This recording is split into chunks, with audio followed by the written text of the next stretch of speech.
Hello everyone, welcome to History and Culture. In China, there is an old saying, when one person attains the Tao, even his chickens and dogs ascend to heaven. This means that if someone in a family attains a high official position and great wealth, their relatives may also benefit and rise to prominence as a result. However, during the turbulent years of the late Qing Dynasty, Empress Dowager Cixi, who held supreme power over the state, brought an unexpected surprise. She ruled with an iron grip, manipulating political affairs in an era of great upheaval, with almost no one able to challenge her. Strangely enough, though, her own younger brother did not live a prosperous life. In his later years, he even fell into poverty and helplessness. This phenomenon led to speculation. Was Empress Dowager Cixi truly so heartless that she coldly ignored and abandoned her own brother? Or was there some hidden story behind it? According to historians, in her early years, Empress Dowager Cixi was actually a classic example of a sibling supporter, someone who excessively prioritizes their brother's well-being. Her younger brother, Eunuch Guixiang, led an extraordinarily privileged life thanks to her help. At the time, Cixi was about 27 years old, and it happened to be her birthday. The entire nation was celebrating, and she seized the opportunity to make a request to the reigning emperor, Tongji, her own son. She asked that her brother, Guixiang, be appointed as an imperial guard. Given that the request came from Cixi herself, how could the Tongji emperor refuse? After all, she was his biological mother. Thus, without any effort, Guixiang swiftly ascended to this highly coveted position, one that many Manchu nobles envied. In the Qing dynasty, being an imperial guard was an exceptionally prestigious post. Not only was it a golden stepping stone, but it also provided opportunities for future high-ranking promotions. Many historically significant figures, such as Heshan and Nalen Mingzhu, had started from this position and gradually climbed the ranks to even greater power. Those who had served as imperial guards were often regarded as talented in both civil and military affairs, with potential to rise to the position of Grand Chancellor, ensuring a smooth and successful career. However, Guixiang was merely a young man in his 20s at the time, with no remarkable personal achievements aside from his newly acquired title. Still, his luck was extraordinary. If he had simply remained in the imperial guard position, he might have lived his life as a mid-level official, maintaining a modest reputation with nothing too remarkable. But fate had other plans. A major turning point came when the Tongji emperor passed away, and Emperor Guangxu ascended to the throne. For Guixiang, this event was nothing short of a divine blessing. When Emperor Guangxu reached marriageable age, the aristocratic families of Beijing eagerly schemed to gain power through marriage alliances. However, Empress Dowager Cixi had already made her decision. Coincidentally, Guixiang's second daughter, Eunuch Jingfen, had also reached marriageable age. Although she was not particularly beautiful, this was irrelevant to Cixi. She exerted her influence and forced Emperor Guangxu to marry Jingfen, making her the Empress Consort, later known as Empress Longyu.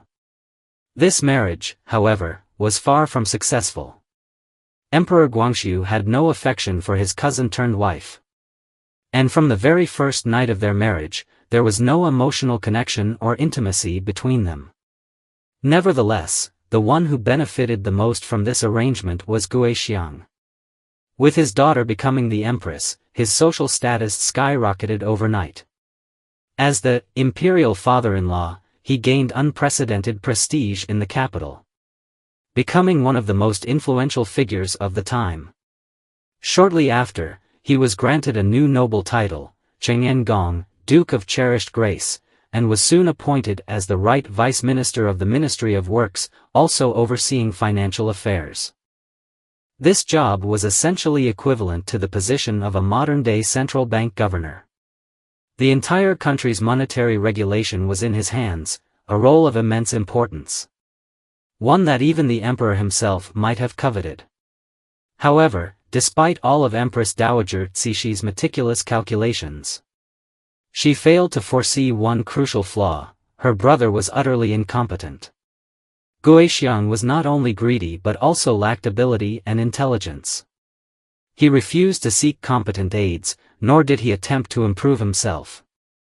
As a result, one eye was fixated on money, while the other was blind to reality.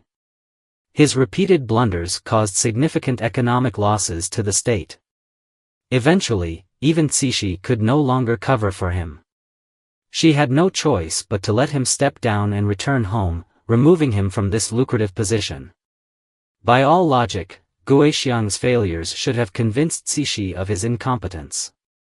Had she simply allowed him to live out his days as a leisure-seeking noble, indulging in food and entertainment, it would have been understandable.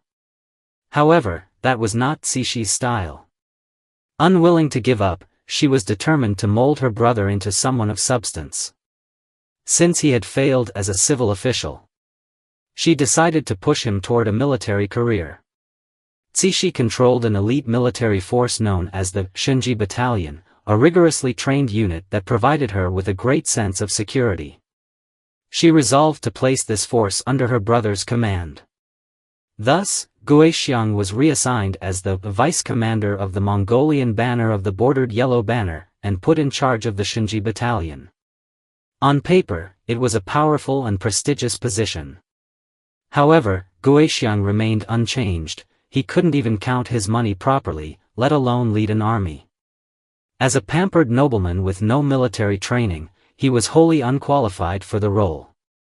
Worse still, he was adept at shirking responsibility.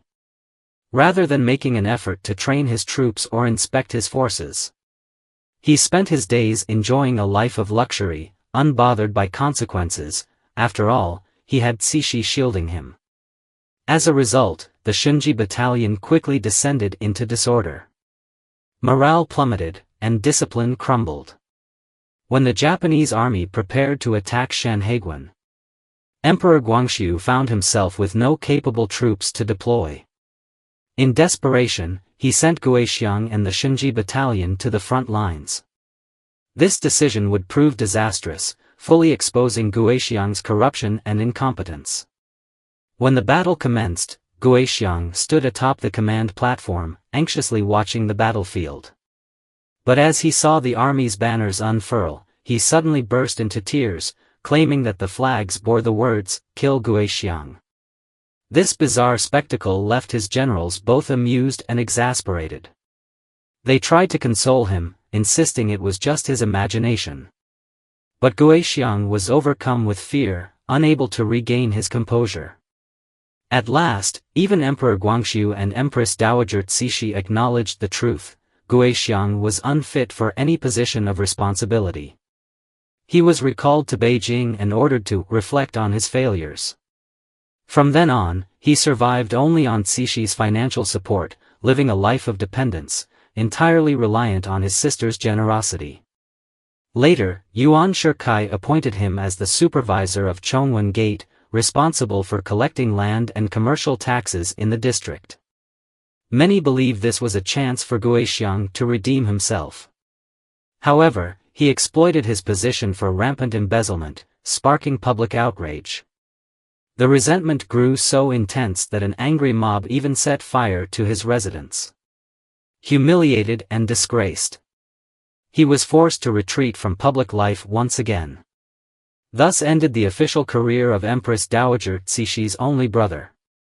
In 1913, Guixiang ultimately died in poverty, unable to afford his own funeral. Fortunately, the last emperor, Puyi, still remembered their familial ties and granted 5,000 taels of silver to cover the burial expenses, allowing Guixiang to rest in peace. Historians remark that, in retrospect, Guixiang had the immense advantage of being Empress Dowager Cixi's brother, an opportunity beyond the reach of most. Yet his own incompetence and recklessness led to his downfall. His story is not just a personal tragedy but a reflection of the Qing dynasty's decline. Through him, we witness the inevitable collapse of a fading empire. This is the History and Culture Channel. Liking and subscribing are the greatest help and support to us. Thank you everyone and see you in the next time.